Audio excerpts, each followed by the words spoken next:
இப்படி உட்காந்து இருந்து அவங்க முட்டியிலேருந்து சவுண்ட் கேட்குதா, இது டேஞ்சர்னு உங்களுக்கு தோணுதா, இதை பற்றி பார்க்கலாம்.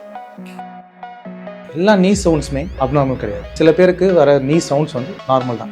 ஏன்னா நார்மலாக ஜாயின்ஸ்ல இருந்து கேஸ் பவுல்ஸ் ரிலீஸ் ஆகும். ஸோ அது வந்து ஒரு நார்மலான திங். எப்போ இது அப்நார்மல்னு நோட்டீஸ் பண்ணும். ஏன்னா அது கூட வந்து அசோசியேட்டடாக வந்து பெயின் இருக்கா, வார்ம்த் இருக்கா, ஸ்வெல்லிங் இருக்கா, ஏதாவது இன்ஜுரி இருக்கு அப்புறம் வருதா அப்படின்னு சொல்லி நோட்டீஸ் பண்ணும். ஏன் சொல்ல வரேன்னா, இப்போ எதாவது நீனா இதில் வந்து கார்ட்லேஜில் டேமேஜ் ஆயிருக்கா, லிகமெண்ட்டில் டேமேஜ் ஆயிருக்கா, இல்லை வேறு எதாவது டெண்டான் ஏதாவது டேமேஜ் ஆகாலுமே இந்த நீ ஸ்வெல்லிங் வரலாம், இந்த நீ சவுண்ட்ஸ் வந்து கூட அசோசியேட் ஆகும்.